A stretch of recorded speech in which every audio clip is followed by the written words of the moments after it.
সোহেল, আপনি আইডি থেকে জানতে চেয়েছেন, হাঁটতে গিয়ে না দেখে বা অনুচিতভাবে কারো পায়ের সাথে লেগে দেখি বেশিরভাগ মানুষ হাত দিয়ে সালাম করে মুছে দেয়, এ ব্যাপারে ইসলাম কি বলে?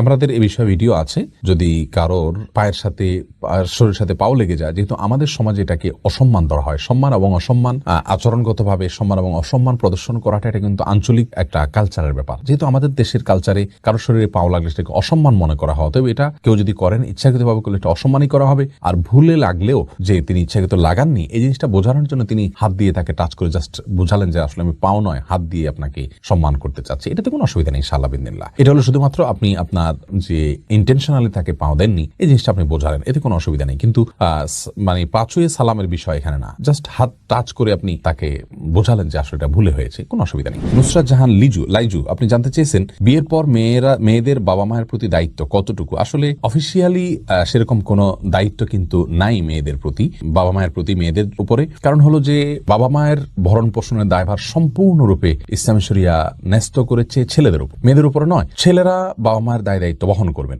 মেয়েরা যদি তাদের ফিনান্সিয়াল দায় দায়িত্ব তাদের উপরে আসে না, তারা যদি তাদের ফিনান্সিয়াল অ্যাবিলিটি থাকে সেখান থেকে ভাইরা না দেয়, তাহলে সেক্ষেত্রে অবশ্যই তারা সে দায়িত্ব পালন করবেন। কিন্তু তাদের ফিনান্সিয়াল নিজস্ব কোনো অ্যাবিলিটি নাই, তাহলে বাধ্য হয়ে তারা যে বাবা মায়ের সেবা দিতে হবে বা বাবা মাকে আপনার খাবার দিতে হবে এবং তাদের খরচ খরচার টাকা দিতে হবে, এরকম কোনো কথা নেই। অতএব ফিনান্সিয়াল দিক থেকে তাদেরকে সাপোর্ট দেওয়া ইসলাম শরীয়তের দৃষ্টিকোণ থেকে এটা বাধ্যবাধকতা নয়, বাধ্যবাধক নয় তারা। তবে শারীরিকভাবে তাদেরকে সময় দেওয়া, তাদের সেবা করার চেষ্টা করা, তাদের খেদমত করার চেষ্টা করা, এটা তো যতটুকু তৌফিকে কুলায় সমন্বয় করে স্বামী সংসারের সাথে তারা করবেন। তবে বাধ্যবাধকতা মূলত ছেলেদের জন্য।